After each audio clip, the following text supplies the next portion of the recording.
So we were surrounded by people, many people who were not Nazis, and that gave us a certain sense of comfort. Although very quickly you had to figure out who in your class probably was a Nazi, so then you couldn't talk, openly and so on. And when you think of, now we have two children next door, and they are, I think, 9 or 10 or 10 or 11, and at that age already I knew who was safe to speak with and who was not safe to speak.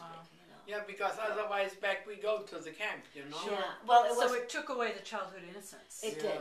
And especially because we grew up with our mother, and the one thing I do remember, I was afraid that if I said something that was in any way could be interpreted as anti-Nazi, that our mother would be taken away from us. So that's one thing that was very clear in my mind. And of course, as the youngest, I did blurt out a few times something. But my middle sister, Angela, who was often by my side, would just quickly, either give me the elbow or something to stop me. And so... yeah, it was. War is frightening. War is horrible. It affects children so much because children are helpless. Children have no voice in decisions, and of course mothers don't either, and the fathers go off, and So this is a very, very strong impact for me. But I think I also learned a lot from that, though. In terms that you say to yourself, we seem voiceless. And perhaps Germany was not voiceless before Hitler came to power, but we only realized that later on, and this is why I use my voice now. Right? So. And where is your sister Angela? What happened to her? She's also in Chile. Oh yeah. She lives actually close to Chile. Yeah, and she got married. She's a widow now. She has 4 children, and 9 grandchildren, and 2 great-grandchildren. Great-grandchildren. Yeah, quite a family. Yeah, so everybody knows me anyway, because in Santiago when we came, as I only knew English and German, I worked at the American Institute for people learn English there, but I took not as a housekeeper but economist, like to arrange all the parties and all that. I know from the ambassador to this and that, I had to be prepared the good drinks and so, and after that, 3 years there, and then it's a city hotel where I worked 33 and a half years. So everybody knows me in Chile, and I have to behave very well. There goes the little girl from the city hotel. So Christine, your whole family went to Chile, and you? Yes, They forgot you? In 1947, I had met my husband, my future husband, in 1946.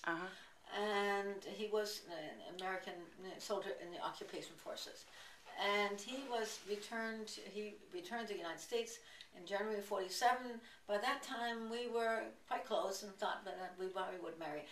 And so then, when he got back here, we exchanged letters, and he formally asked for my hand in a letter to my mother, which I had to translate from English to German, which was funny. And then I came to this country in June of 1947 and lived briefly in New Jersey where his family lived, but then the first home I had was right here in Brunswick because my husband went to Bowdoin College. So this is what I consider home, And I love Brunswick, of course. Starting among students at a college was a wonderful introduction for me to come into this country. I did not have to be Mrs. So-and-so whose husband does this and that. We were all learning together, and I said, this is the best way to go.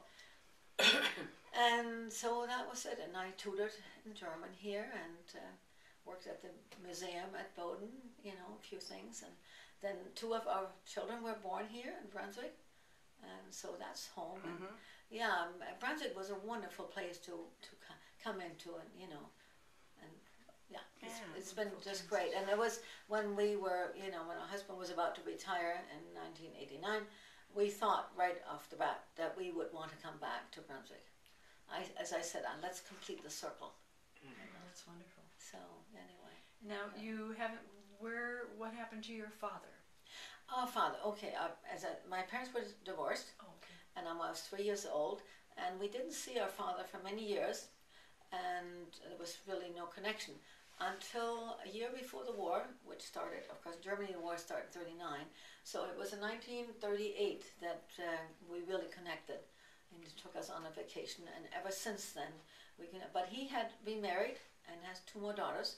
And so we're 5 girls actually in the Yeah, family. we have 2 more sisters. Oh. Heidi in Frankfurt, where she always comes to the airport to pick us up. And Yeah. Carla. Carla, who lives in the south, and we have all connected well. We are friends. Wow. So this, and I must say, I give credit to my mother for that too, Yeah. because we never heard an angry word about our father ever. So that was. Oh, And, that's and she very did not remarry. That's a wonderful thing. Yeah, Another well, thing, she yeah. almost did, but it was. I think it was not easy for her. Of course, I look back. We always had help in the household because she worked as a photographer, and she was away. During the day and sometimes on trips. But we always, I think, we felt very sheltered and comfortable. And. So her work as a photographer must have brought you to the art community? Yes, it did. So that was the whole wonderful thing, that we really were part of the art community,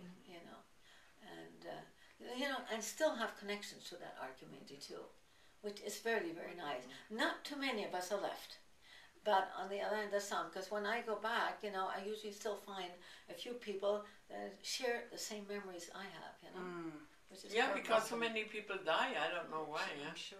Well, age has something to do with it. So, It does, yeah. I think age inevitably, right? Yeah. Now you mentioned your husband went to Bowdoin. Yes, he went to Bowdoin. And yes. that's when it was an all-male college. It was an all-male college, Right. But it's funny. There's some things you aren't really aware of that much, and I think also that many universities in Germany probably were all male also for many years. Probably. So I don't think I saw that as something that was unusual. But at that point, you did not think about going to Bowdoin College. No, of course I did. But I And that came understand that That you came did, much later. Yeah, right? that came much later when I was working at Bowdoin, and then I discovered that somebody else had taken classes and was about to graduate. So then I made inquiries in the dean's office, Right. and from there I went and took classes and did all right, and then I got my recommendations and went on from there. Yeah, and then that actually. I think the day before I graduated, before graduation, I was rummaging through some old papers, and I had a newspaper, I think from the commencement when my husband Pete graduated. And I discovered there that he had received the same speaking prize that I received 51 years later. Oh my goodness. Now, And what was the prize? 1868 speaking prize. And so I spoke at commencement. Now, he had the same prize, but in those days, commencement was a little different in that the speakers were, I don't know, there could have been a Bowdoin speaker too, a student speaker, but he spoke, I think, the day or the night or whatever beforehand, but it was exactly the same thing. And I said to myself, I was blown away. Absolutely. Wow. That's That was amazing. pretty amazing. Now, how yeah. old were you when you graduated from Bowdoin College? I was almost 73. Isn't that wonderful? Yeah. Yeah, that was in 201. I was here Yeah. I was sitting there, right, in the Oh, front yeah, row. yeah. Yeah. Almost the whole family was there. All my kids, grandchildren, Yeah, you we- name it. About 30 What people an there, yeah. accomplishment. Yeah, that's That was nice. wonderful. Yeah, It was a I was great excited, day. and I tell you, I of course give a lot of credit to the professors I had. I mean, they were phenomenal, and I got along very well with the students. I had often worked with children, in community centers and whatever else. So I never felt really, plus with all the kids I have and grandkids, I've never felt really the separation between the generations, Plus the fact I don't think I'm a stuffy person. So we all, go along, but and Steve Surf, of course, among them all of Sure. us, he German was the one professor. that it was my advisor for the honors project, and to this day, when I do some writing, I always run it by him. So he's a very Your important honors part. project was about. It was really about the Holocaust, but I reviewed 4 different books by a German writer who had written his books in German, but actually he was born in 1944, so all his knowledge about World War II and the Holocaust was secondary. And he studied, I think, study abroad in England for a year or two, and went back there, and actually this is why he died also, actually in 2001. And he felt more comfortable writing in German rather than English, although English I'm sure was perfect. But anyway, I reviewed them, and it was really sort of the vision of the world, in the shadow of the Holocaust, as we call it. And the last chapter of that particular project was a chapter of my own memories of a neighbor, a Jewish neighbor, and what had happened to her, and my, review, and then, doing quite a bit of research and discovering actually that neighbor's grandson living in Long Island, and making a connection with him and that family there. I mean, it was just unbelievable, I mean, at that moment when I got there, and they received me very well. He was a little reticent, but she had told me that he was, reticent, period. But I think they were trying to prepare me a little bit for that. Now he is now 90 years old, so, quite a bit older than I am, 7 years older, and I don't remember him at all. He lived for a year or so with his grandmother, but 7 years in a child is a big difference, and he was a boy, Yes. and we were just little girls, I'm sure he said, forget it. And but it was interesting, and most interesting was that in northern Germany there is the language of Plattdeutsch, which is a Low German. It's somewhat like Dutch, and especially the farmers speak it, and actually probably 3 generations ago almost everybody spoke that language. And that's the only way he spoke German to me. Oh, really? Plattdeutsch. Yes. He said, do you speak Platt? Actually, just there you would just say, do you speak Platt? Platt, which means flat. And I said, yes, I do. I understand it more than I speak it, actually. And then he never addressed me in English, only spoke Platt with me. Interesting. So interesting, yeah. So how many languages do you speak? Well, I just speak 2 languages, German and English, and understand some is Spanish, of course, and reading it more, and some French too, of course. It's reading is easier for me than the speaking the other language. You can do it. So Charlie is the one that has all the languages. How many languages?